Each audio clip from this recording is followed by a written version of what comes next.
Okay, तो आगे हम डिस्कस करते हैं ऑसिलेटरी मोशन को और आगे बढ़ाते हुए।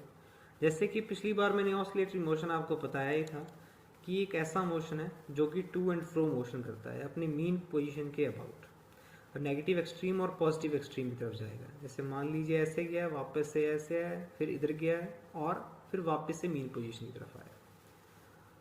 तो ये टू एंड फ्रो मोशन आखिरकार कर क्यों रहा है?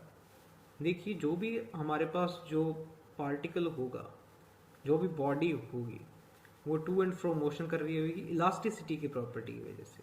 और चूंकि ये इलास्टिसिटी की प्रॉपर्टी रखता है और इसे हर बार एक्सट्रीम पोजीशन पे जाने के बाद कोई ना कोई ऐसा फोर्स इसे वापस धकेलता है मीन पोजीशन की तरफ, जिसे हम रीस्टोरिंग फोर्स कहते हैं।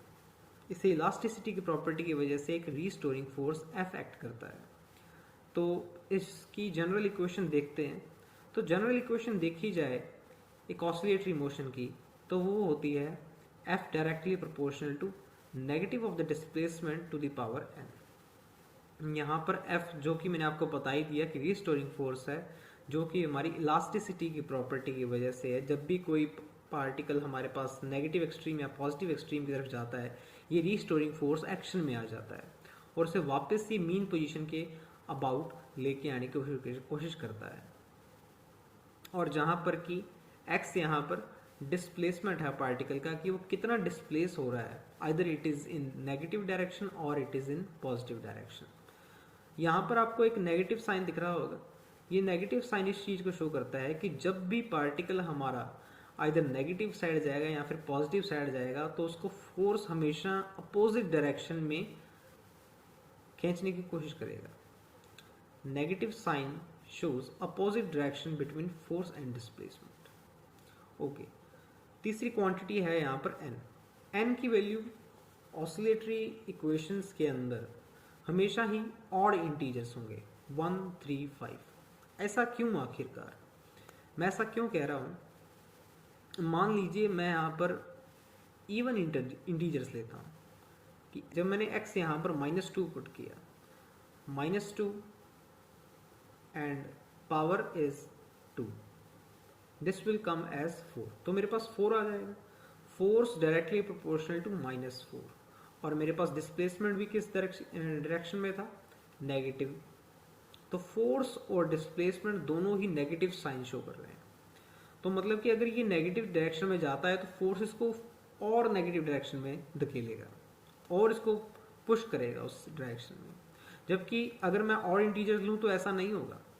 देखिए कि x की वैल्यू मैंने -1 लिया, -1 की पावर यहाँ पर मैंने 3 लिया, तो मेरे पास क्या आएगा? -1 की पावर 3, -1 की पावर 3 मेरे पास -1 आ जाएगा, और माइनस माइनस प्लस, तो फोर्स मेरे पास पॉजिटिव आ जाएगा। देखिए इस पर x नेगेटिव था तो फोर्स पॉजिटिव आ गया। तो मतलब कि अगर वो नेगेटिव डायरेक्शन में जाएगा तो फोर्स उसको वापस से मीन पोजीशन की तरफ धकेलेगा, क्योंकि दोनों का साइन अलग आ गया मेरे पास। तो इसलिए यहाँ पर हम हमेशा ऑड इंटीजर्स लेके चलते हैं। अब ऑसिलेटरी इक्वेशंस के अंदर एक स्पेशल केस है जो कि जिसने एक चैप्टर खड़ा कर दिया है। वो केस है, अगर मैं यहाँ पर n की वैल्यू 1 लूँ तो उसे हम सिंपल हार्मोनिक मोशन कहते हैं, जिसे हम SHM भी कहते हैं। तो for n equals to 1 the oscillatory motion is an SHM।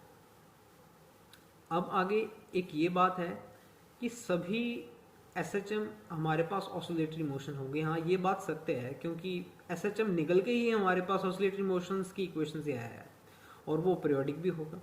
पर हाँ, सभी ऑसिलेटरी मोशन SHM नहीं होंगे, क्योंकि SHM तो एक छोटा सा पार्ट है ऑसिलेटरी मोशन का। तो ऑसिलेटरी मोशन में हमारे पास काफ़ी आ जाएगा, x की पावर 1, 3, 5। अगर वो 3, 5 में हुआ तो वो SHM नहीं होगा। वो सिर्फ एक ही कंडीशन में SHM होगा ऑसिलेटरी, जब हमारे पास x is equals to x की पावर 1 होगा, मीन्स n की वैल्यू 1 होगी। Thank you.